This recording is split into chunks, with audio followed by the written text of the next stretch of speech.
finale sur 6. Il est devant David Villemain. La lutte va être chaude entre l'américain et le français. Je vous annonce un duel franco-américain. Il est là, il commence dans cette série de whoops. Alors les whoops, c'est une longue série de petites bosses, mais extrêmement difficile. C'est sans doute la partie la plus difficile de Bercy, de ce supercross. Ensuite, il y a une autre longueur et puis l'entrée dans les courses libres. Là, c'est un petit peu de repos, pourrait-on dire pour les pilotes, un petit peu de repos, mais ils sont tout de même à 100 km/h. Mais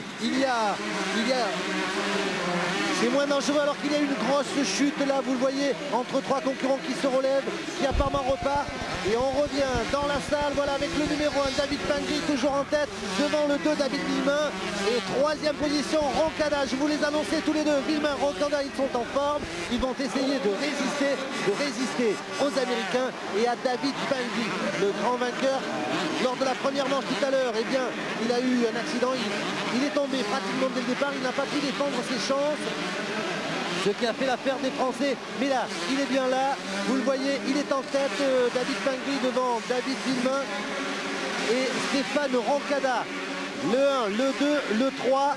On ne pouvait pas rêver mieux pour l'instant. Alors David Pingree, c'est un Américain, je vous l'ai dit. Il a été champion du monde, vainqueur d'un supercross. Il aime la victoire, il connaît la victoire. David Villemain, il a 19 ans.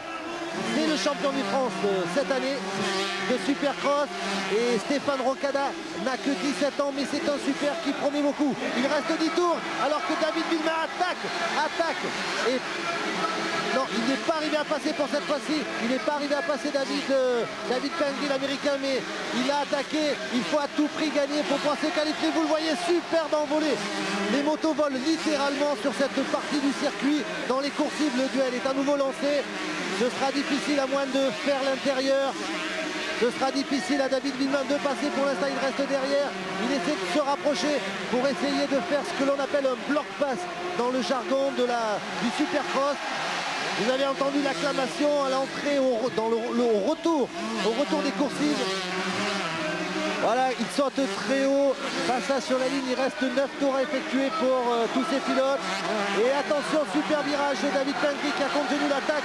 Mais cette fois-ci, c'est Roncada qui est passé, Roncada qui a passé, David Villemain, le numéro 3, qui tente, qui essaie de passer. Oh là là, super lutte, superbe bagarre en tête de la course. Et David Villemain, semble-t-il, est passé. Non, non, il n'est pas passé. Toujours Pingree. C'est très chaud comme vous pouvez le remarquer. Le même ordre, mais vous avez vu les positions ont changé. Et derrière, avec le numéro 10, c'est Decker, un autre américain, pardon.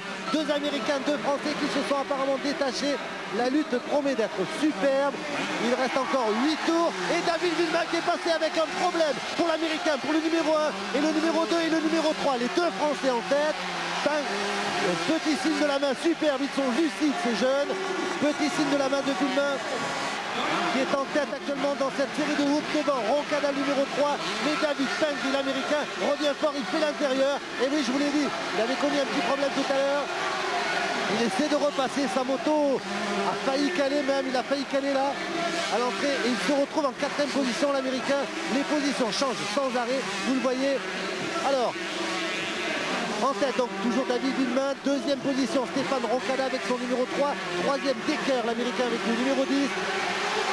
Et 4e, eh bien le numéro 1 vainqueur ici l'an dernier, l'américain Pingree, David Pingree. Superbe lutte pour la 2e place entre Roncada et Decker, le français, l'américain. Il se suit de très près avec l'américain qui essaie de revenir dans cette série de routes alors que David Villemain devant avec son numéro 2, lui a fait un petit peu de champ. Vous le voyez, il a touché les bottes avec ce petit morceau de plastique bleu. L'américain accroché à son cale-pied gauche. Rien de grave, c'est passé. Villemain creuse un petit écart, 3 secondes d'avance.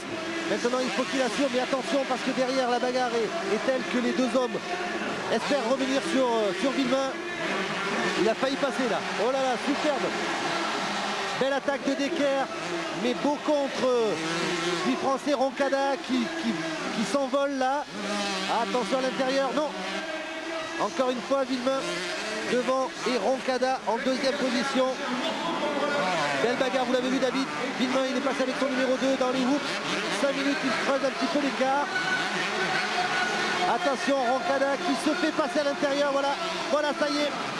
Decker, l'américain Decker vient de passer Roncada qui se retrouve en 3e position. La victoire, seule la victoire est belle. Et pour l'instant, 2 Français sur le podium. C'est tout de même extraordinaire pour cette deuxième manche 125. Superbe. Et Decker qui est parti à... Greg Decker qui est parti à la poursuite de David Villemain.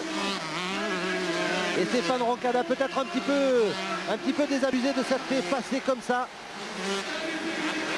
Il reste 5 tours à effectuer. Le public encourage les Français, encourage Villemain qui est devant, mais encourage surtout Stéphane Roncada avec son numéro 3 pour qu'il essaie de revenir sur Greg Decker, l'américain.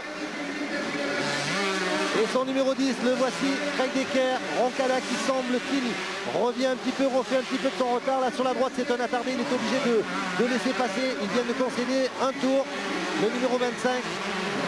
Un tour aux 4 premiers. Superbe course de Stéphane Roncada. Vous le voyez, les motos travaillent énormément. Les machines souffrent, les pilotes aussi. Voilà, Villemain en tête. Superbe David Villemain qui contrôle parfaitement cette course. Il a l'air de ne prendre aucun risque. Il sait qu'il est en tête. Il creuse même progressivement l'écart. David Villemain, il semble s'envoler vers la victoire. Mais attention, il faut rester concentré jusqu'au bout. Il faut rester maître de sa machine, maître des trajectoires.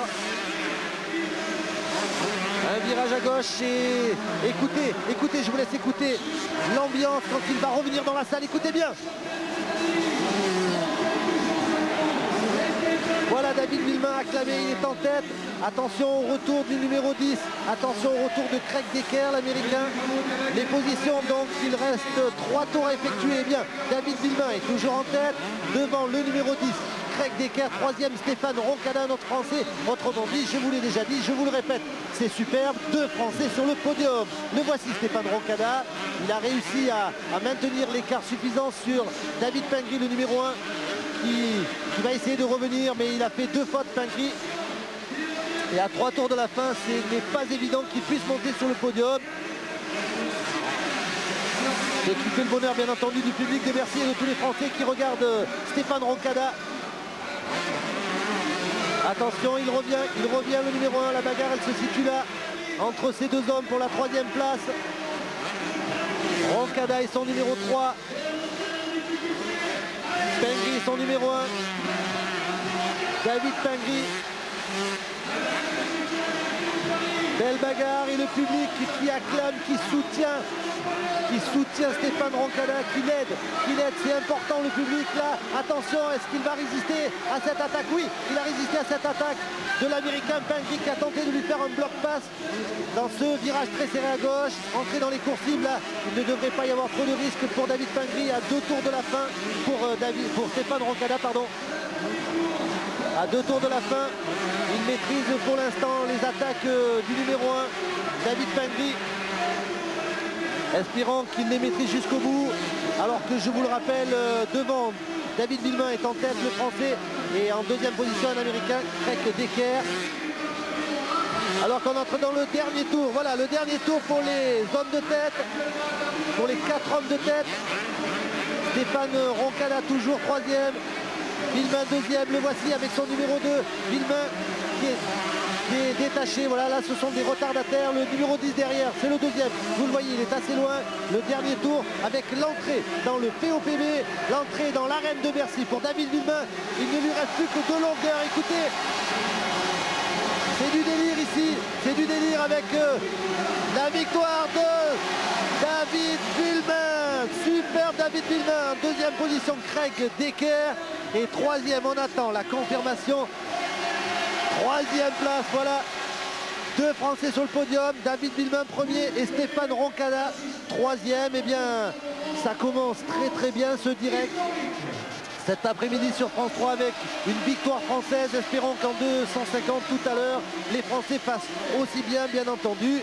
Alors, on va avoir la réaction sans doute des 2 pilotes français, on les attend.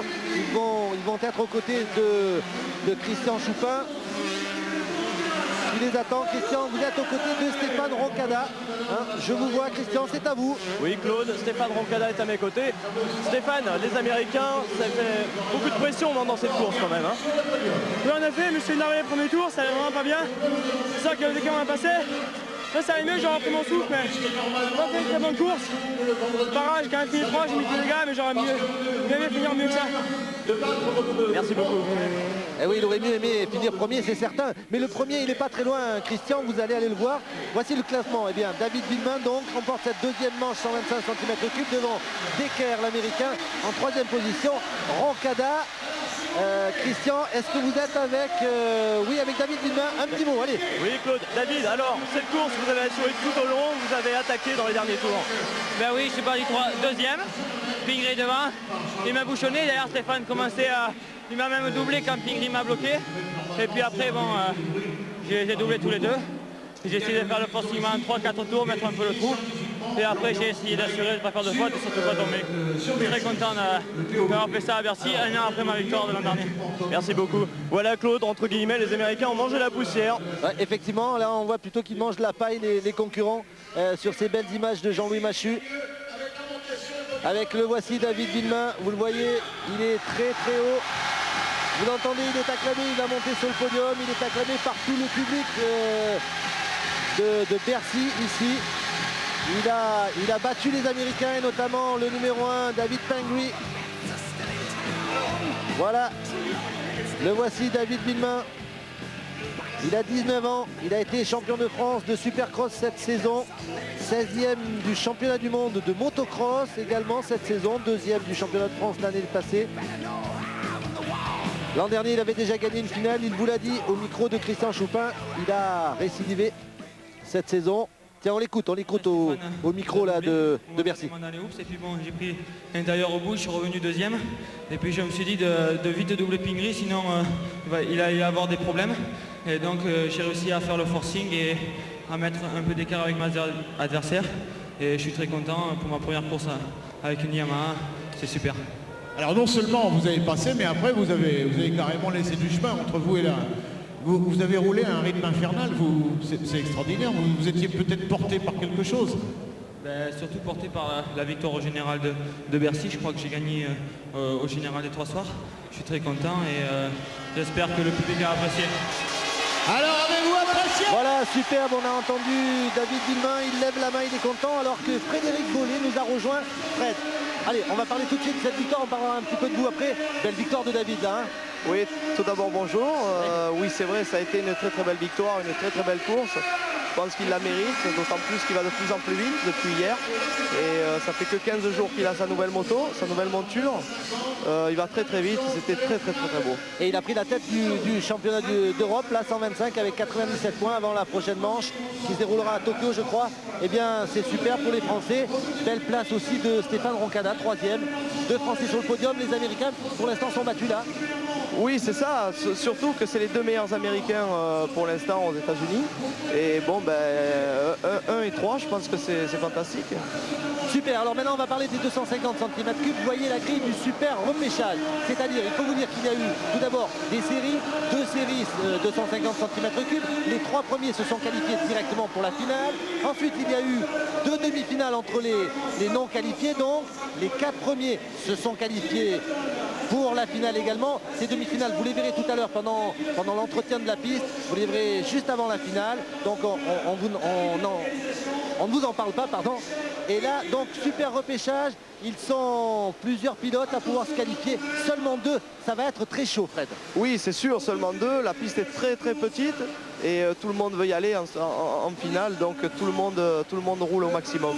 Alors, un petit mot. Vous avez roulé au maximum. Vous avez eu un accident, malheureusement, 15 secondes avant le départ. Très vite. Et vous ne pouvez pas être à Bercy, malheureusement. Non, c'est ça. Je me suis blessé il y a 5 semaines, exactement. Je me suis cassé le péroné malléole. Donc j'ai préféré faire l'impasse sur cette course et venir en spectateur. Allez, ça va partir. Merci, Fred. On vous reverra bientôt. Ça va partir. Attention, le départ, c'est toujours très chaud. C'est parti. Voilà, le super repêchage. 250 avec un premier virage. Ezra Lusk en tête.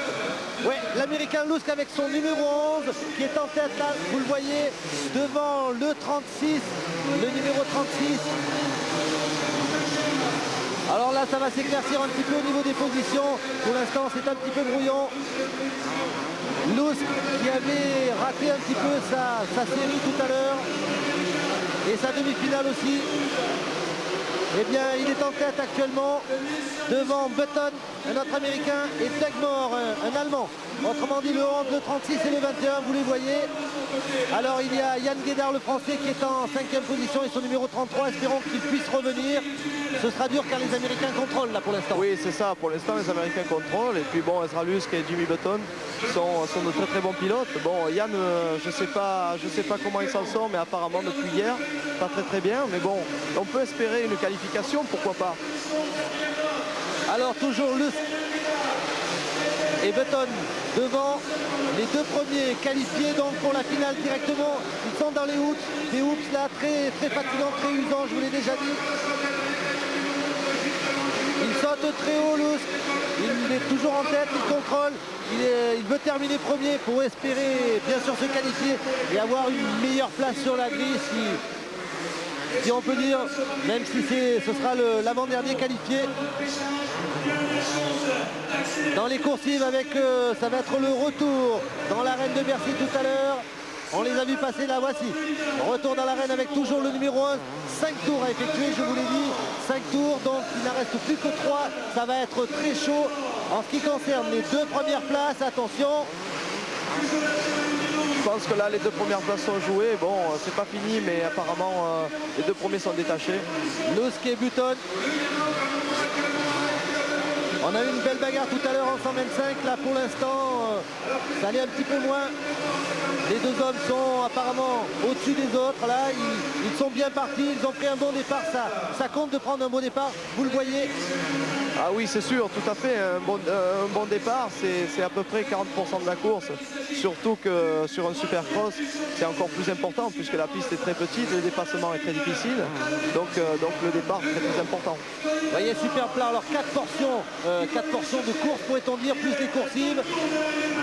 Sur un circuit superbe avec les hoops. Là, vous le voyez, il saute haut, il saute loin. Très fatigant, vous le voyez, les bras qui bougent énormément. Et toujours Lusk en tête avec son numéro 11. Ezra Lusk devant Jimmy Button. Deux Américains aux deux premières places. Suivi d'un Allemand, Dugmore, avec son numéro 21, mais il est un petit peu plus loin. Il essaie de revenir pour espérer se qualifier pour la finale. Ce sera sans doute difficile pour lui, mais rien n'est perdu. En supercross, tout peut se passer, la moindre erreur se paye, n'est-ce pas, Fred? Oui, c'est ça, il faut être très très vigilant parce que bon, on n'est pas à l'abri de rien. Le circuit est tellement technique, surtout dans la partie des whoops, où tout peut arriver. Tout peut arriver, vous avez vu d'ailleurs, attaque de Button sur Lusk. Il essaie de le passer, mais non. À l'extérieur, c'était difficile dans le dernier tour. Dans le dernier tour pour les deux hommes.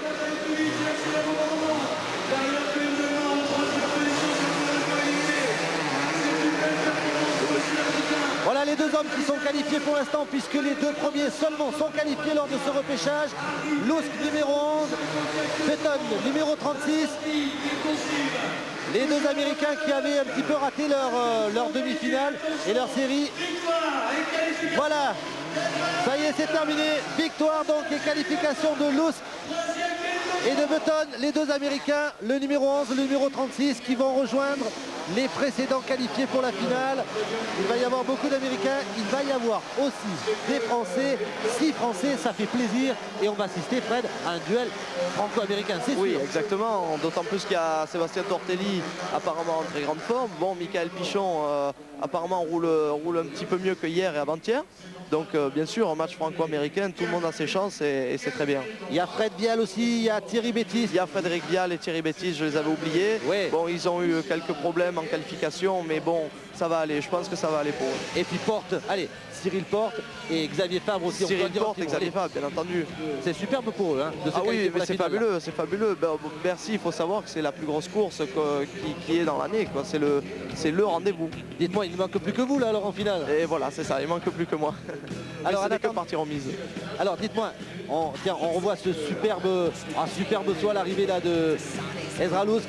Belles images au ralenti. Un petit mot sur vous, Fred. Alors, vous êtes blessé comment et où? Donc je me suis blessé il y a 5 semaines, comme je le disais. Je me suis blessé sans tomber à une course qui s'appelle le motocross des Masters. Donc voilà, j'ai arrêté ma saison, quoi. Bon, ça s'était très bien passé puisque j'ai fini 5e championnat du monde. Mais bon, j'ai dû arrêter momentanément ma saison et notamment le Supercross. Blessure au pied, hein. Blessure au pied, péroné malléole. Et combien de temps ça va durer? Donc là, ça fait 5 semaines, je pense encore une semaine. Je vais commencer à reprendre la moto et un petit entraînement. Et après, l'hiver va se passer et les Grands Prix l'année prochaine. Ça vous manque la moto. Alors quand on voit cette superbe figure, est-ce que c'est nécessaire de faire ça? C'est pour le spectacle, c'est-à-dire, c'est beaucoup pour le spectacle. Bon, c'est l'arrivée et puis maintenant, c'est plus important puisque c'est fini. Et je pense que c'est très bien d'ailleurs qu'il fasse un petit peu de spectacle. Dans les coursives, c'est pas dangereux, mais on roule très vite quand même. Dans les coursives, c'est pas dangereux, mais ça l'est quand même parce que les ballots de paille, il faut pas les accrocher. Et c'est vrai que c'est très rapide. Donc il faut être quand même très vigilant. Voilà, alors là, on est dans le paddock. Quelques images du paddock où les motos sont revues, des pièces sont changées entre chaque tour. Il faut que les motos marchent parfaitement, soient au top. Ah oui, notamment les suspensions, il faut que ce soit réglé au top. Bon, quand maintenant il y a des petits problèmes techniques, c'est vrai que les mécaniciens interviennent, mais bon, en Supercross, il faut savoir que c'est indoor et normalement, il n'y a pas de problème technique, mis à part des réglages.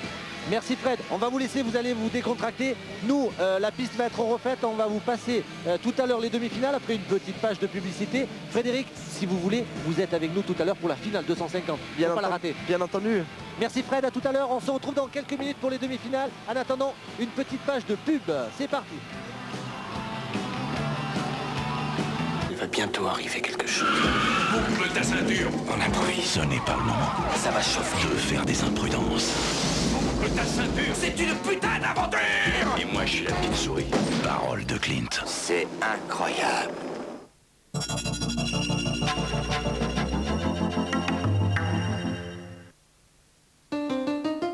Avec Legrand, votre électricien a des idées toutes simples pour faciliter la vie dans votre maison. Appelez le 0800 821 821 et recevez gratuitement l'album Legrand de la nouvelle électricité en toute simplicité. C'est pour la simplicité. Legrand. Maux d'estomac, 5 minutes, top. MAB est un médicament qui commence à neutraliser l'hyperacidité gastrique dès la 5e minute. Maux d'estomac, MAB comprimé. Tiens, viens voir, toi qui roules beaucoup. Vous êtes sur Internet? Bravo et Brava, nouveau turbo diesel, 75 et 100 chevaux. Un turbo diesel de 100 chevaux? Les chevaux, vous avez les pronostics? Et l'accélération? De 0 à 100 en 10 secondes 8. Vous êtes sûr qu'il s'agit d'un diesel? Tu fais Paris-Monaco avec un seul plein. Pourquoi Monaco? Et pourquoi pas? Et il y a aussi du nouveau sur les versions essence. Boîte automatique 4 vitesses et 3 programmes de conduite. Bonjour. Vous me dites si je dérange? Fiat Bravo, Fiat Brava, le choix. Il existe un jeu vidéo qu'il voulait classer Secret Défense. Un jeu si proche de la réalité qu'il en est terrifiant. L'action se passe au cœur de l'ex-Union soviétique. Ce jeu, c'est Soviet Strike. Arrêtez la guerre avant qu'elle n'éclate. C'est au démarrage, pendant les 30 premières secondes, que vous usez le plus votre moteur. C'est pourquoi SO Ultron agit très vite. Pour lubrifier, nettoyer et protéger votre moteur dès les premiers tours. SO Ultron, la protection immédiate dès le démarrage. Et si la technologie était capable d'amour? Thomson vous propose une nouvelle relation avec les objets. Une relation vivante. Une relation avec des objets qui communiquent. Des objets amis. Thomson. De la technologie à l'amour. Bon, commencez par le port. Des œillets blancs, ça ne se fait pas, mais tant pis. Tiens, il faudra que je leur demande si on peut passer près d'ici. Là, ça serait bien de lire un texte. Reposer au pays. Ou plutôt non, un poème. Et la musique? Il faut que je pense à la musique. Il n'y a que vous pour décider ce que seront vos dernières volontés. Demandez un document d'information au 0801 63 60 60. Le nouveau téléphone portatif Ericsson est arrivé. Le GH 388. Plus léger et plus performant, il offre plus de 80 heures de temps de veille et plus de 4 heures de temps de parole. GH 388 d'Ericsson. Vous allez en entendre parler pendant longtemps. で、お子さんたち新しいコンピューター気に入ったの？それがまだ立ち上げてないんだ。何しろ僕は不器用なもんでね。うちじゃアプティバがみんなに大人気。IBM のホームコンピューター CD ラムがついててトップトップいっぱいあるし箱から出してすぐ使えるようになってるんですよ。単位でもセットアップできるってわけ？腕はいらないのよ。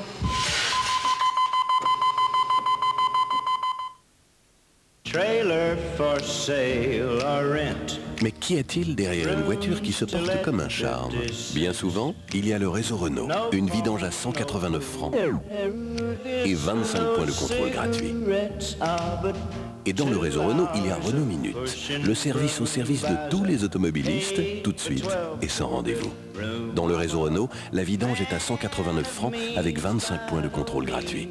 Réseau Renault, vous allez découvrir ce que le mot service veut dire.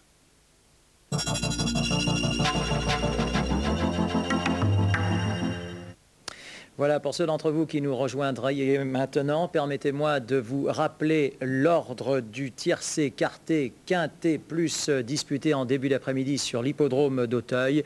Le 4 l'emporte devant le 14, le 7, l'As et le 11. Nous venons de quitter Paris-Bercy et les 125 cm3. Nous allons à présent nous intéresser à la catégorie reine des 250. Les Américains sont en pôle position, ce que va certainement nous confirmer tout de suite notre envoyé spécial Claude Aymar, que l'on retrouve avec beaucoup de plaisir.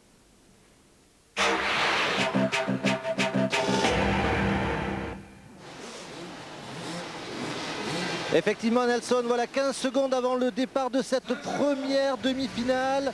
250 cm3 donc.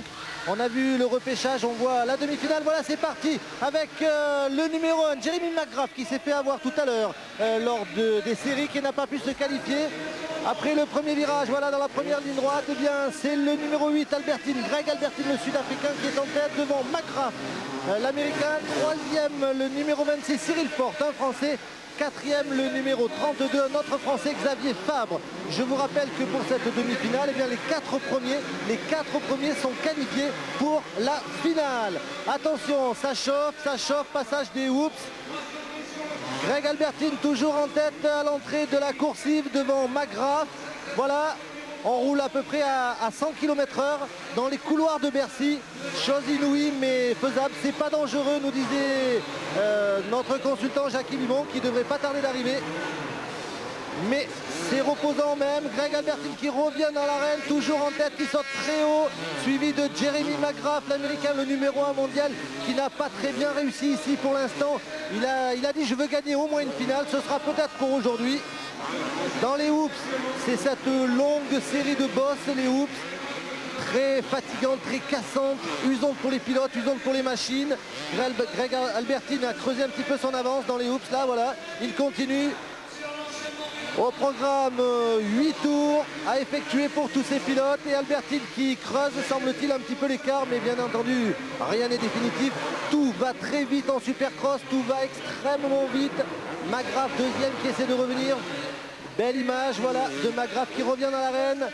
Superbe, acclamé par le public. 14 000 personnes aujourd'hui dans cette arène de Bercy pour ce supercross. Greg Albertine dans les hoops. Voilà, qui creuse un petit peu son avance. Deuxième, le numéro 1, Jeremy McGrath. Troisième, toujours le Français Cyril Porte. Et puis quatrième, eh bien, Xavier Fabre. C'est bien, les Français se mêlent à la lutte des grands, des Américains. Ils ont l'habitude, les Américains, de faire la course en tête. Eh bien, les Français prouvent qu'ils sont là aussi. Et puis en 5e position, avec le numéro 23, c'est De Avilés. Voilà, Greg Albertine, vendredi soir, il a eu des gros problèmes, il avait failli gagner la finale, et puis dans le dernier tour, il avait eu un accident. Il avait sauté par-dessus les barrières, spectaculaire mais pas grave. Et bien là, il est en train de mener Voilà, il dirige bien sa moto jaune devant Jeremy McGrath. Il reste 5 tours pour cette première demi-finale. Alors que là, c'est un attardé qui est rattrapé, qui laisse le passage aux deux premiers. Cyril Porte est là derrière en embuscade. Il essaie de revenir derrière les deux hommes de tête, derrière le 8. Greg Albertine, le Sud-Africain, et derrière Jeremy McGrath, l'Américain. Voilà, pour l'instant, tout se passe bien. Effectivement, le but, c'est de se qualifier pour la finale, pour tout le monde, pour les deux hommes, pour les 4 premiers. Donc, inutile de prendre de gros risques. Mais ça fait toujours plus plaisir au public et d'essayer d'être premier, bien entendu. Albertine le sait, il fonce vers la victoire. Un super saut, voilà. Il reste 4 tours pour Albertine, McGrath et tous les autres. Vous le voyez, Bercy est plein. Superbe piste ici avec les whoops. On voit en 3e position, il est là, toujours Cyril Porte, numéro 26 et 32. Xavier Fabre, il s'accroche à leur 3e et 4e place. Ce serait bien s'il se qualifiait pour la finale, ce serait super. Il rejoindrait déjà Tortelli et Pichon, qualifiés eux directement à l'issue des séries. McGrath, lui, cette série, il l'avait un petit peu raté, il avait eu un petit accident. Il espère se qualifier, il espère gagner. Jeremy McGrath va sans doute rester derrière Albertine là, voilà. Albertine qui contrôle à 3 tours de la fin, qui contrôle parfaitement cette première demi-finale. Greg Albertine. Il essaie de contenir les assauts de McGrath, mais apparemment McGrath soit a des petits problèmes avec sa moto au niveau vitesse, soit essaie de tout simplement de contrôler cette deuxième place, d'assurer cette deuxième place. Voyez le temps entre les deux premiers, entre McGrath et Porte, le deuxième et le troisième, 8 secondes. Autrement dit, pour les deux premiers, sauf accident, c'est la qualification. Pour Greg Albertine, le Sud-Africain, et Jeremy McGrath, l'Américain, deux des meilleurs pilotes mondiaux. Le meilleur, c'est Jeremy McGrath. Greg Albertine n'est pas très loin, il l'a prouvé en maintes occasions. Il assure Greg Albertine. Attention au retour de McGrath, s'il veut conserver sa première place, qui a une importance au niveau de la grille de départ, bien sûr. Cyril Porte, toujours 3e dans ses hoops, pas facile. Vous voyez, ça saute très haut, c'est cassant, c'est usant pour les machines. C'est peut-être même la partie la plus usante, beaucoup plus que ses sauts. Cyril Porte, il aime bien les sauts. Il nous a fait une belle démonstration hier soir lors du concours de saut.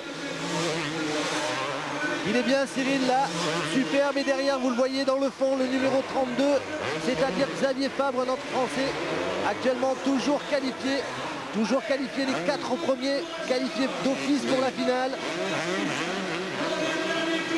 Dernier tour donc pour McGrath, pour Albertine, le numéro 8, voilà. Et le drapeau américain qui salue le passage de McGrath dans les coursives pour la dernière fois de cette première demi-finale. Donc Albertine, petit saut, vous l'avez vu, il s'agit de ne plus prendre de risques maintenant. Jeremy McGrath toujours derrière à l'affût. Il veut se qualifier, il jouera le grand jeu lors de la finale. Voilà, c'est l'arrivée, le retour dans l'arène de Bercy. Prêt, 3, 2, 1, top, c'est gagné pour Greg Albertine. Deuxième, eh bien, Jeremy McGrath, l'Américain, qui se qualifie aussi. Superbe performance pour le numéro 8, Albertine. On attend maintenant les deux Français, en espérant qu'il n'y ait pas eu de problème dans les coursives pour les deux. Apparemment non. Voici Cyril Porte, super, 3e et qualification pour Cyril Porte. Et puis là, il est content, vous l'avez vu, Xavier Fabre, il se qualifie pour la finale lui aussi.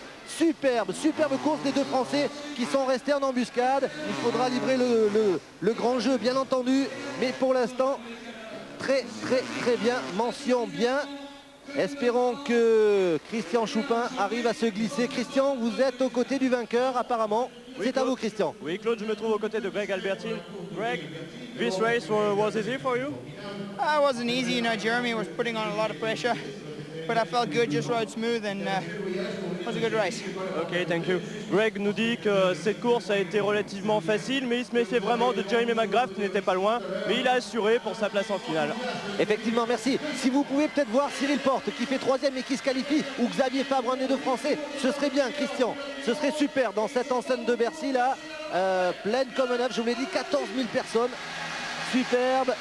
Voilà le podium. On va avoir le classement définitif donc de cette première demi-finale, remportée de belle manière, de fort belle manière par Greg Albertine, le Sud-Africain, devant Jeremy McGrath et les deux Français. Claude? Oui.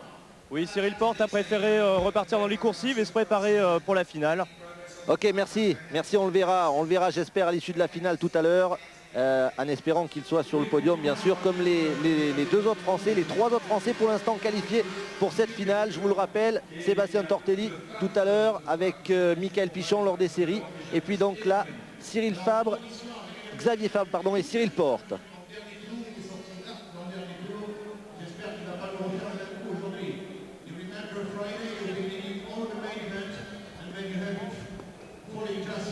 Voici le classement donc de cette première demi-finale. Greg Albertine devant McGrath, Porte, Fabre, De Aviles, Dugmore, Jasinski, Berrer et tous les autres.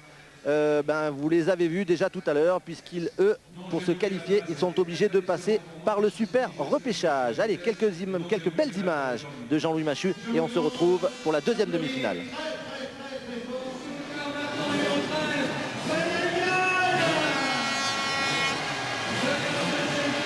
Voilà, prêt pour la deuxième demi-finale de cette Open, de ce Bercy, de cette 14e édition de Bercy, avec, vous le voyez, la grille de départ, avec trois Américains, un Français, Frédéric Vial. Il est là, Frédéric, il va falloir qu'il se qualifie, tout comme Thierry Bettis, Yann Guédard et Atkins. Voilà, les Français sont présents en demi-finale, 15 secondes avant le départ. Il va falloir assurer déjà 4 Français en finale, vous le savez. Encore 4 places à prendre là directement donc à l'issue de cette deuxième demi-finale. Le départ dans quelques secondes, ça va chauffer, vous le voyez, vous le savez, le départ c'est très chaud, il faut se placer tout de suite au premier virage. Attention, top, c'est parti, la grille s'est baissée. Un premier virage avec Ryan Hooks, l'Américain qui apparemment a pris le meilleur, oui, voilà. Ça saute très haut, Hughes devant le 25, Thierry Bettis superbe, Thierry Bettis deuxième pour l'instant, non c'est Frédéric Vial et Thierry Bettis, les deux Français ont bien démarré dans cette deuxième demi-finale dans la série des Hoops là, vous le voyez avec son numéro 13 c'est Vial, 25 c'est Bettis, devant eh bien c'est le numéro 9 c'est Ryan Hooks, derrière c'est la superbe lutte. Le numéro 14 c'est John Dowd, un autre Américain, voici les 4 premières places donc, avec Hughes, Vial, Bettis et Dowd. Attention, ça va être très chaud, Thierry Bettis et Frédéric Vial qualifiés pour l'instant. Il va falloir résister aux assauts des Américains qui sont pas loin derrière le 14, c'est-à-dire Dowd et puis Luce, le numéro 11. Et voici qui rentre dans l'arène. Ryan Hooks est devant. On s'intéresse bien entendu aux Français. Le 13 Frédéric Vial et le 25 Thierry Bettis qualifiés pour l'instant. Là encore, vous le savez, 8 tours à parcourir. Hooks a pris un petit peu les devants, vous l'avez vu. Le tout c'est d'assurer. Attention à l'attaque de Jimmy Down, l'Américain numéro 14. Qui essaie de venir chercher cette troisième place pour avoir plus de sûreté, car derrière il y a Luce, un très bon Américain avec son numéro 11. Le classement donc, Hughes, Vial, Bettis et 4e Dowd, les 4 qualifiés pour l'instant de cette finale, mais rien n'est terminé, vous l'avez vu. Dans toutes les autres courses, ça va très très vite, ça va très haut, ça va très fort le Supercross. Super Vial, super Bettis, pour l'instant qualifié. Ce serait super si 2 Français de plus étaient en finale face aux Américains. On s'attend toujours à un duel franco-américain. Les Américains sont plus forts. Attention à cette attaque du 14 Jimmy Down, mais non, il n'a pas pu effectuer le bloc pass, c'est-à-dire bloquer le Français pour le passer. Attention encore là, Thierry Bettis doit résister à cette attaque. C'est très chaud là, c'est très chaud pour la 3e place. Le Français résiste bien pour l'instant, Thierry Bettis, dans une ambiance de folie. Chaque fois que les pilotes rentrent dans l'arène, vous l'entendez. Le 13, c'est Frédéric Vial et le 25, c'est Thierry Bettis. Ils sont qualifiés 2e et 3e pour l'instant de cette deuxième demi-finale. Devant, il y a Hughes, l'Américain, à 5 tours de la fin. Dans les hoops, Voilà, Frédéric Vial qui n'a pas trop bien réussi pour l'instant ce Bercy. Thierry Bettis était qualifié pour la finale lui aussi. Avant-hier, attention, le public qui les encourage, voilà. Thierry Bettis, superbe Thierry Bettis dans les coursives là. Il a réussi à repousser l'attaque de l'American Down qui est à son tour attaqué par le 11. Lusk qui aimerait bien se qualifier. La 4e place est en jeu là, vous le voyez, entre les deux Américains de tout monde du Supercross mondial. Superbe image là à la sortie des coursives. Ça saute. Avec, alors il a essayé de lui faire l'intérêt, voilà, le bloc pass, je vous l'annonçais, c'est Lusk qui vient de faire un bloc pass. Et du coup, eh bien, là on n'est même passé, non, il résiste à l'attaque de Button, notre Américain. La lutte, voilà la lutte, le 14 est toujours là, Jim Down. Le 13 c'est Frédéric Vial, le 25 c'est Thierry Bettis. Regardez comment il le bloque. Il coupe à l'intérieur du virage, il bloque le numéro 14 et Lusk, le numéro 11, peut repartir devant. Il est 4e actuellement et donc qualifié. Il a même réussi à creuser un petit écart alors qu'il reste 3 tours à effectuer et les deux Français sont toujours qualifiés. Frédéric Vial, super, acclamé par tout le public de Bercy devant Thierry Bettis, le 25, le voici.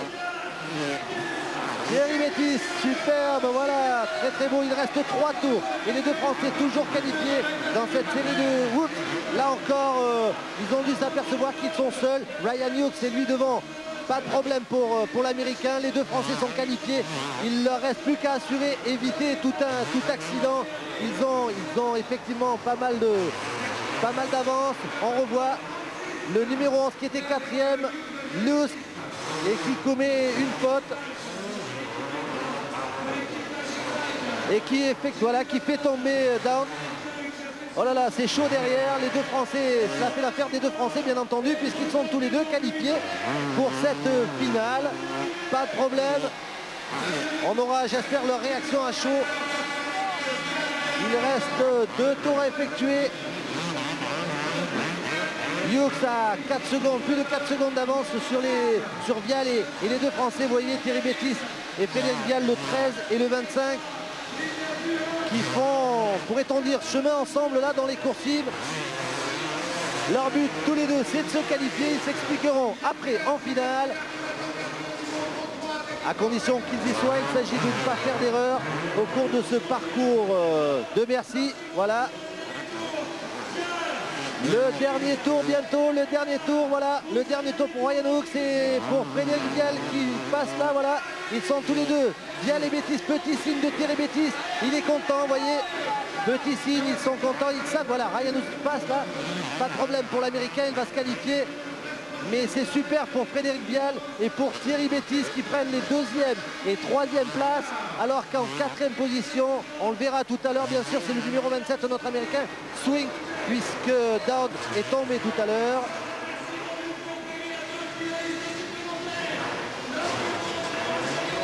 Voilà, Ryan Hughes pour le dernier tour qui rentre dans l'enceinte de Bercy. Il va l'emporter l'Américain, c'est certain maintenant. Plus question de prendre de risque, un dernier virage et une arrivée. Comme il en a le secret, superbe, les jambes écartées, super saut pour l'Américain. 2e, Frédéric Vial. 3e, il est très content, Thierry Bettis. 2 Français de plus qualifiés pour la finale. Ça nous promet un show superbe. Et 4e donc, Swink, Brian Swink, l'Américain qui réalise une belle performance, il était loin. Et malheureusement en 5e place, eh bien, c'est un autre Français, Yann Guédard. Il a effectué le repêchage, vous l'avez vu tout à l'heure, Yann Guédard. Voici le classement dans Hughes, Vial, Bettis, 2 Français et Swing, 2 Français, 2 Américains. Là, ils sont à égalité, les Français, les Américains, c'est superbe. Et Christian Choupin, eh bien vous êtes aux côtés de Frédéric Vial. Et oui, je suis très content d'être à côté d'un Français qui va aller en finale. Frédéric, pas trop de pression avec les Américains. Ryan Hughes, difficile à rattraper, mais ce n'est pas le but du jeu. Non, pour moi c'était pas le but parce que j'ai loupé la première soirée. J'étais malade. Hier soir j'ai pas eu trop de réussite et là c'était la qualif. Et Ryan allait vite, donc je suis vraiment content d'aller en finale. Merci beaucoup. Maintenant, je vais essayer de rejoindre Thierry Bettis. Ah, ce serait super, Christian, parce que là, pour l'instant, eh bien, ça fait 6 Français en finale, hein, plus ceux éventuellement qui se sont qualifiés lors du repêchage. Thierry. Voilà, je vois que vous êtes à côté de lui. Ça y est, je suis à côté de Thierry Bétis. Thierry, vous évitez pour la première fois les repêchages. Vous allez être en forme pour la finale maintenant. C'est vrai que j'ai mis du temps. Le premier soir, je suis tombé, donc j'ai pas pu aller en finale. Hier soir, j'y suis allé au super repêchage, ça allait mieux. Et ce soir, ça va encore mieux, j'y suis allé directement. Donc j'espère faire une bonne manche en finale. Merci beaucoup. Merci Christian, super, voilà. 2 Français de plus qualifiés pour la finale. Eh bien, on va avoir une très belle finale avec encore des duels franco-américains, c'est sûr. Espérons que les Français soient à leur avantage. La finale dans quelques minutes. Restez avec nous, ne nous quittez pas.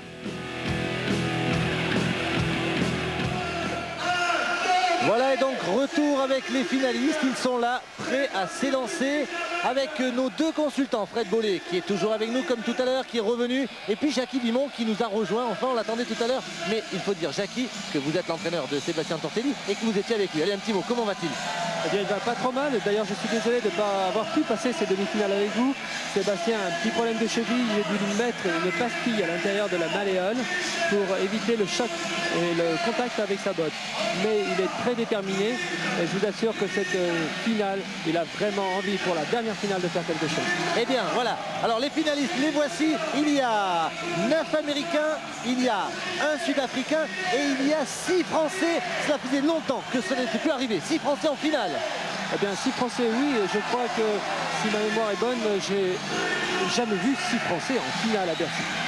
Et super, alors il reste quelques secondes avant le départ. Vous le voyez, les pilotes sont tous là, tous concentrés. Alors, à suivre les Français. Donc le numéro 3, Sébastien Tortelli. Le numéro 7, Michael Pichon. Le 13, c'est Frédéric Vial. Le 25, Thierry Bétis. Le 26, Cyril Porte. Et le 32, Xavier Fabre. Attention, ça va partir pour 20 tours. 20 tours de folie, on l'espère. Et les Français devant. Alors on a pu remarquer que les meilleurs pilotes se sont placés dans le milieu de la herse de départ avec un pilote, un outsider complètement à l'intérieur qui est Mike Craig. Visiblement, depuis hier, on a vu une évolution au départ. C'est-à-dire que les pilotes étaient plutôt réunis sur l'intérieur et maintenant on les retrouve plus vers le centre. Et oui, le départ c'est important, Frédéric Bollet, c'est pas vous qui allez me le contredire. Le départ c'est important, il faut vite se placer. Ah oui, tout à fait. Bon, c'est quand même long, mais c'est court. C'est que 20 tours. Et puis bon, il faut à tout prix partir devant pour espérer faire une place dans les premiers, quoi. Voilà, eh bien, il va falloir les suivre, tous ces pilotes. À suivre également le numéro 1, Jeremy McGrath. Il n'a pas réussi pour l'instant à Bercy cette saison. Hein. C'est le plus grand vainqueur de Bercy. Mais là, depuis 2 jours, il n'est pas bien. Il n'est pas terrible. Il a échoué 2 fois en finale. Il avait dit qu'il gagnerait au moins une fois. Il ne lui reste plus qu'aujourd'hui, plus que cette chance. Attention, il va falloir le surveiller. Puis bien sûr, le numéro 2, tous les autres Américains. 15 secondes, le départ. Vous le voyez. Attention, cramponnez-vous bien, ça va être très chaud. 15 secondes. Et maintenant 5 secondes. Le compte à rebours est lancé. 3, 2, 1. Attention. C'est parti, ça y est. Pour la finale, 250 cm3. 20 tours à effectuer. Et tout de suite, le premier virage sur la gauche. Petit embouteillage qui va sortir devant. C'est Ryan Hooks, l'américain, le numéro 9. C'est lui qui a pris le meilleur départ, vous avez vu. Jeremy McGrath tout de suite s'est porté devant aussi. Il a envoyé un autre concurrent sur le côté. La série des Hoops. Avec le premier français, Frédéric Vial. Et Xavier Fabre, le numéro 32, bien placé également. Oui, bien sûr. 3e position, Frédéric Vial, le numéro 13, 4e. Voici Fabre derrière les 2 Américains. Et Vial, Frédéric Vial. Les autres sont un petit peu derrière, on les verra. Voici le classement pour l'instant. Hughes, McGrath et Xavier Fabre. Super pour Xavier, c'est bien de se retrouver à cette position. Espérons qu'il va tenir, bien entendu. Vous les voyez les autres, ils sont un petit peu plus loin. On a vu le numéro 3 de Sébastien Tortelli. Et le 7 de Michael Pichon. Il y a eu une chute là. Une chute sur le côté. Espérons sans gravité. D'ailleurs, Frédéric Vial est par terre. Frédéric Vial, ouais, qui a perdu sa place alors qu'on revient. On revoit la chute. Voilà.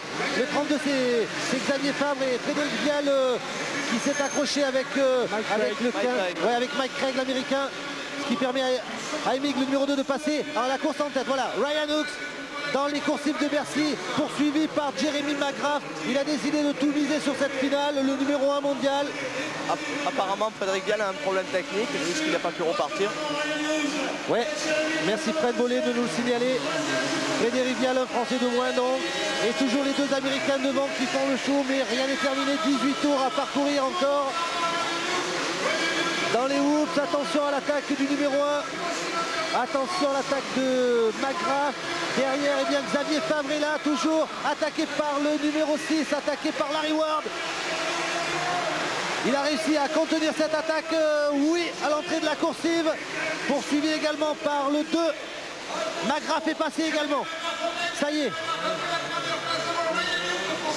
Il a pris le pouvoir, Jackie, ça y est. Et oui, c'est une chose qu'il fallait absolument pas laisser faire. McGrath partir devant maintenant. Je crois que les deux premiers ont pris la distance, ça va être très dur de venir rechercher. Ouais, ils ont pris un petit écart, alors que derrière la lutte est sévère également.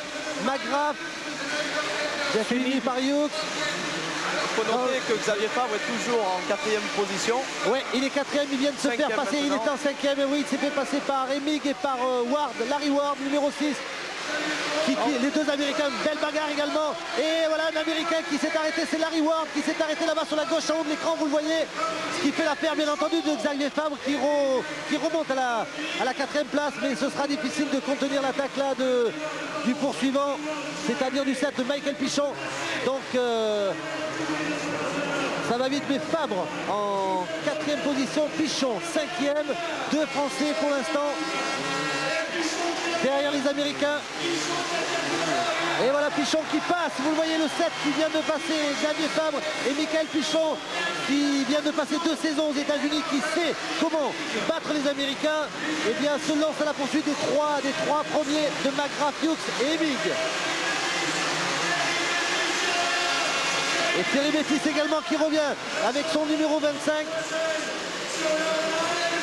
Il est là Thierry, voilà, il vient de passer aussi Fabre, il n'a pas pu tenir Xavier. Dommage.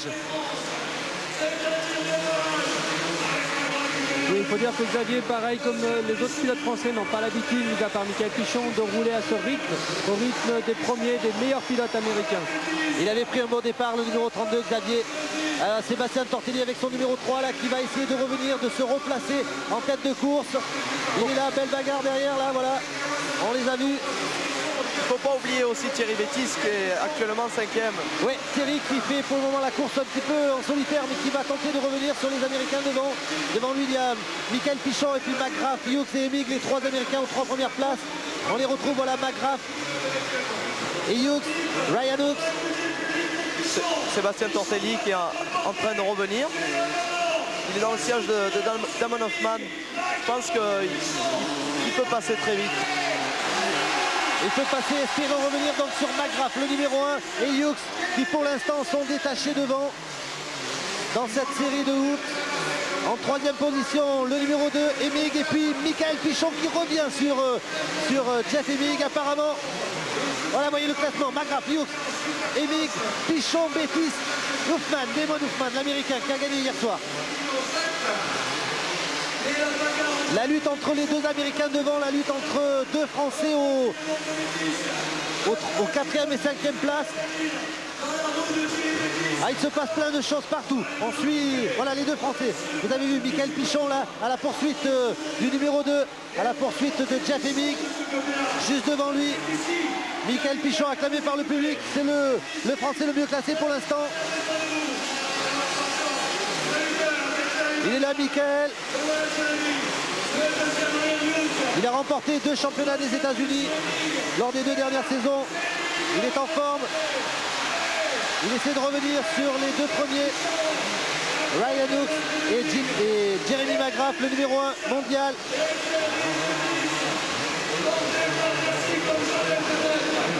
Et le public qui continue à encourager les Français. Tous les concurrents aussi, mais plus particulièrement les Français. Attention, si Jeremy McGrath et son numéro 1 creusent l'écart, ce sera difficile de revenir sur lui. Très difficile, même Ryan Hughes n'arrive pas à suivre son rythme pour l'instant.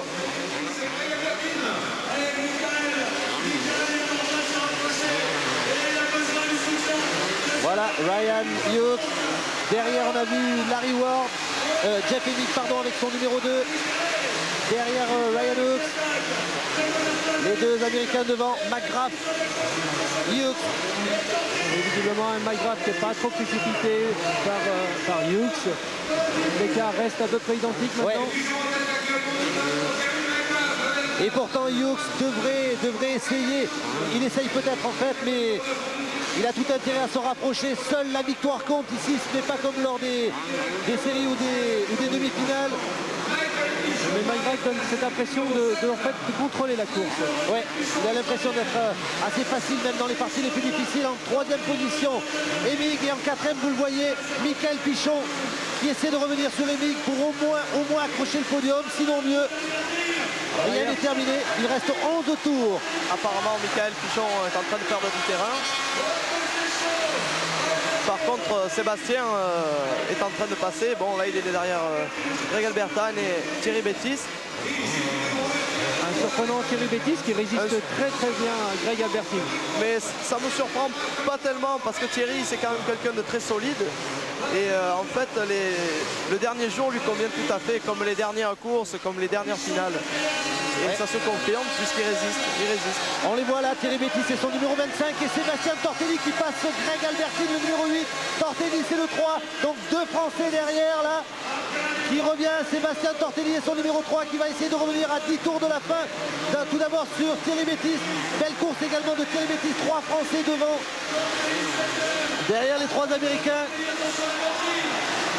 Albertin est repassé, oui. Oui, Albertin est repassé. Oh là là là là. Accrochage sérieux. Ils repartent tous les deux. Ça devient très viril entre ces 3 pilotes. Belle bagarre, vous le voyez. Et Albertin qui est passé, il a passé Thierry Bettis. Il est actuellement devant. C'est là que se situe la bagarre actuellement, puisque devant, McGrath est loin. Voilà Albertin, son numéro 8 et Sébastien Tortelli qui essaie de passer Thierry Bettis à l'extérieur. Non, pas pour cette fois-ci, dans les hoops. Il est passé, Sébastien Tortelli, il est passé, il se lance à la poursuite de Greg Albertin. Le numéro 8, le Sud-Africain qui menait avant-hier soir ici à Bercy, qui était en tête lors du dernier tour et qui s'est fait piéger. Ah, petite faute sans gravité pour le Sud-Africain, mais Sébastien Tortelli est toujours là derrière, il le menace. Et il le sait, Greg Albertin, il le sent, le Français derrière lui. Il sait qu'il ne doit pas commettre la moindre erreur, sinon il passe Sébastien. Et maintenant dans les hoops, on retrouve les 2 pilotes, Greg et Sébastien. C'est vrai que les 2 pilotes sont vraiment rapides dans les hoops. Ouais, ils ont bien passé cette série qui est très difficile ici à Bercy, très longue, très cassante, très usante pour les machines, pour les pilotes, je vous l'ai déjà dit.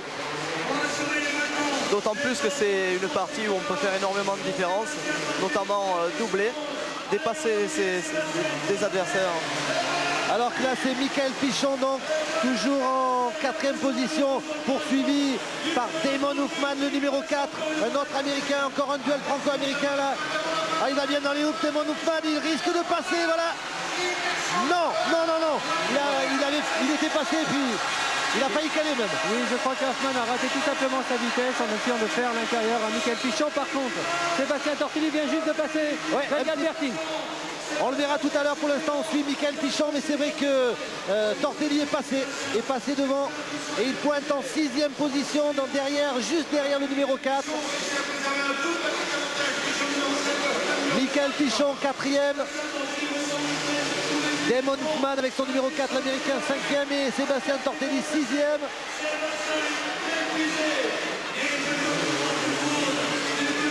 Sébastien s'est fait repasser dans les coursives, dans les coursives.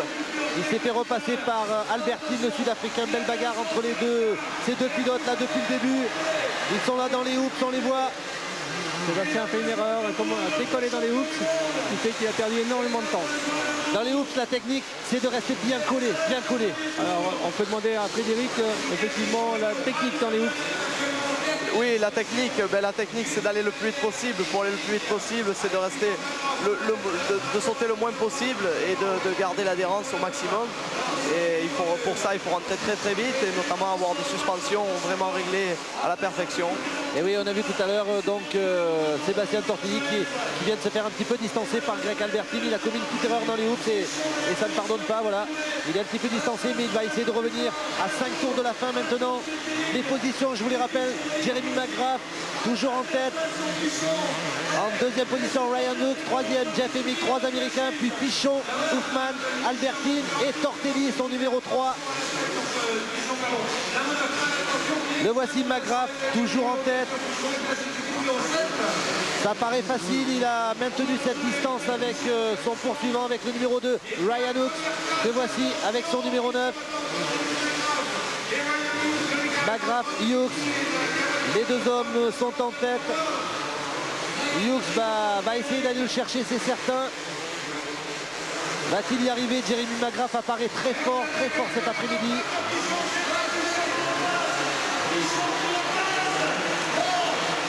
Derrière, belle bagarre avec Michael Pichon. Son numéro 7 derrière McGrath. Il y a plusieurs bagarres derrière les hommes de tête, puisque pour l'instant McGrath n'est pas inquiété. À 3 tours de la fin, il est toujours en tête. Mais rien n'est terminé, rien n'est jamais terminé en Supercross. Effectivement, tout peut arriver, la fatigue commence à faire ressentir. Les épreuves comme les hoops sont très difficiles, et surtout, notamment dans les derniers tours. Et on peut remarquer à la 2, 3 et 4e position des 3 Kawasaki.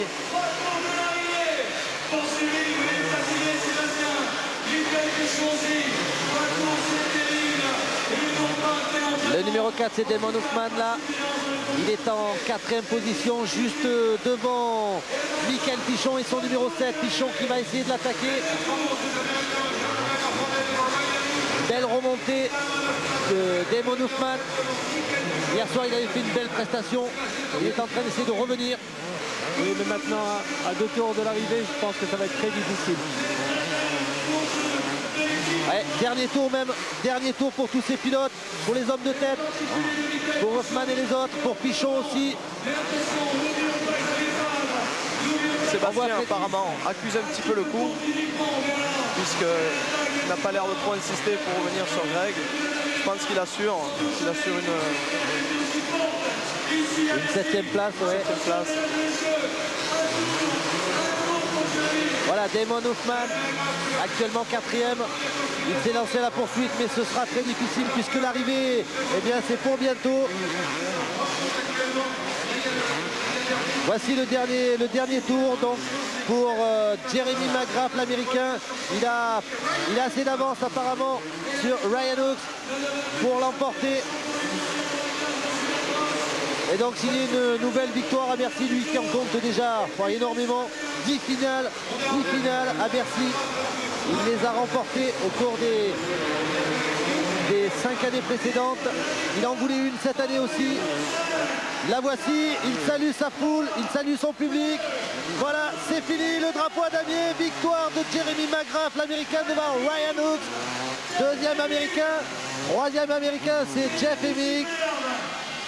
Voilà, 3 Américains aux 3 premières places. Plus si on ajoute Damon Hoffman, le numéro 4, eh bien, les Américains ont fait très fort cette fois pour cette dernière finale. Oui, c'est pas une surprise, on connaît les anges des Américains en Supercross. Ça fait longtemps qu'ils évoluent sur ce genre de circuit. Et donc c'est pas réellement une surprise. Dommage, il y avait 6 Français qualifiés pour cette finale. Michael Pichon termine 5e, les autres sont un petit peu plus loin. Oui, Sébastien, c'est 8e. 8e place pour Sébastien Tortelli, effectivement. Qui a fait une course tout à fait sage, puisque j'ai eu l'impression que sur la fin, la fatigue se faisant ressentir, il a préféré tout simplement assurer et ne pas aller à la chute. Voilà, on voit le classement, les 8 premiers. 1, 2, 3, 4, 5 Américains, un Sud-Africain et 2 Français aux 5e et 7e place, Pichon, Tortelli.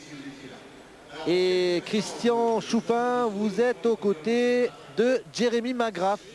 je suis aux côtés de Jeremy qui porte bien son surnom de Showtime. Jeremy, you don't make good race, you didn't make good race Friday and Saturday, and now you win. What's happened? Well, you know, it's takes some time to get the bugs out of working out the bike, and it's a new bike for me, so it's a big change, and we still have a lot of work to do. But tonight I felt pretty poor in my heat race, and I had to get it together for the main event. And I just wanted to win at least one night for sure. You know, with a new bike and all, I want that 97 Honda to win. Ok Jeremy, thank you. En résumé, Jérémy nous dit qu'il a une moto 97, un nouveau modèle, et qu'il n'était pas habitué, il l'a récupéré en France. Et il a eu du mal pendant ces 2 jours à s'habituer à cette machine, elle manquait un peu de puissance. Et aujourd'hui, il a pu l'exploiter à son maximum pour gagner. Et il est vraiment très content de renouer avec la victoire.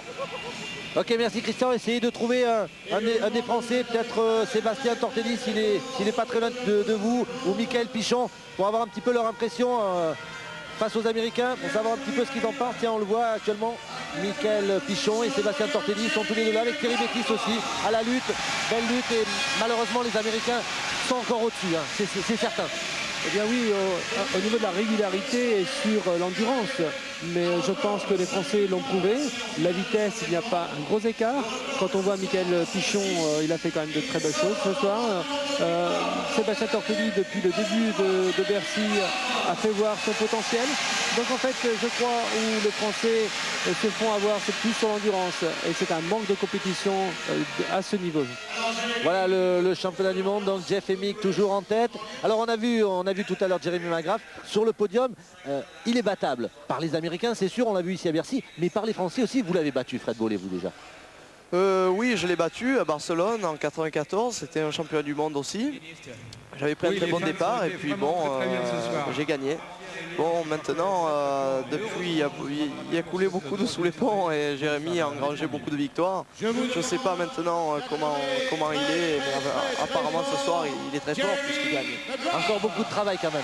Je pense qu'il y a beaucoup de travail et comme disait Jackie, c'est notamment un problème d'endurance parce que ce qu'il faut, c'est être très constant et très précis, tous les tours, à tous les moments, à tous les passages, et je pense c'est ce qui nous manque un petit peu.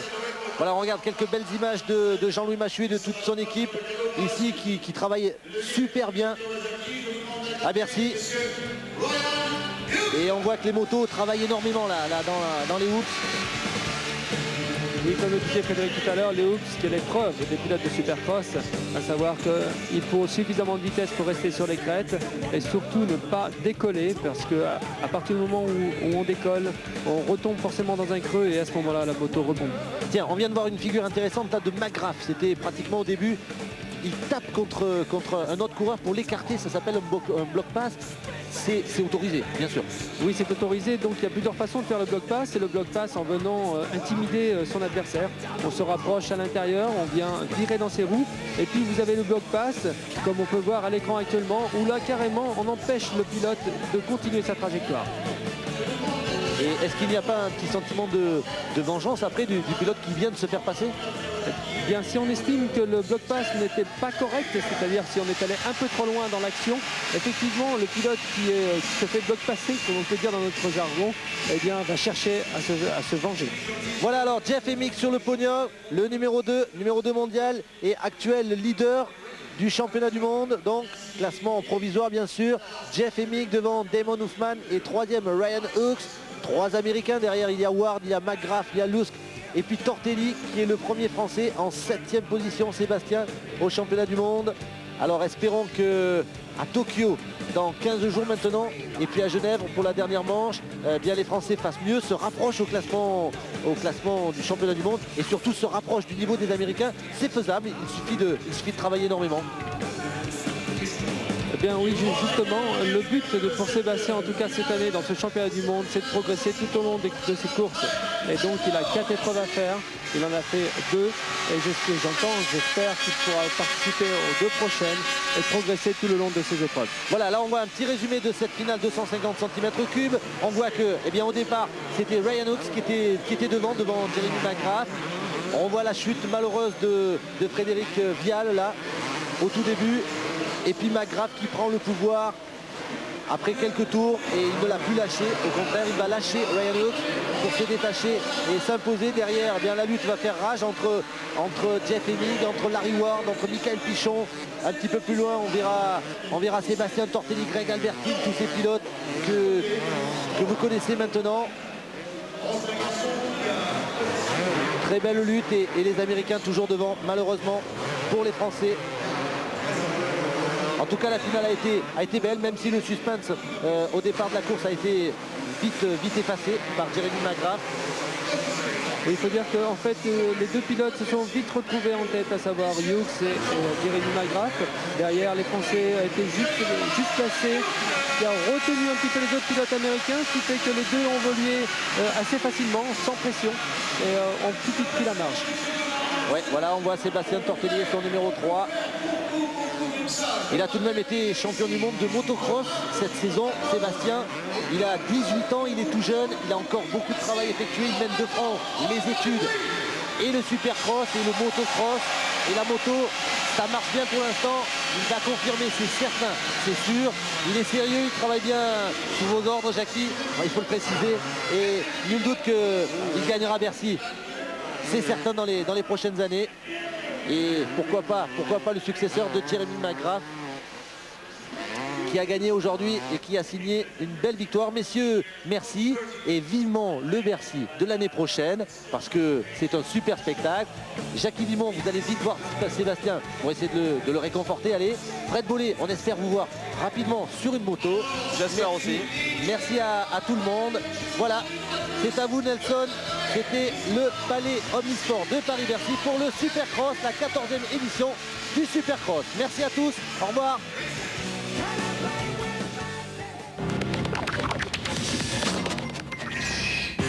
Le Supercross Philly-Chèvre de Bercy, avec Philly-Chèvre. Voilà, et comme vous, il faut effectivement dire vive le Supercross 1997, car c'est vrai, ce sont des images hyper spectaculaires que celles que vous nous avez présentées, Claude Aymar, donc en compagnie de notre réalisateur Jean-Louis Machu. Voilà, il me reste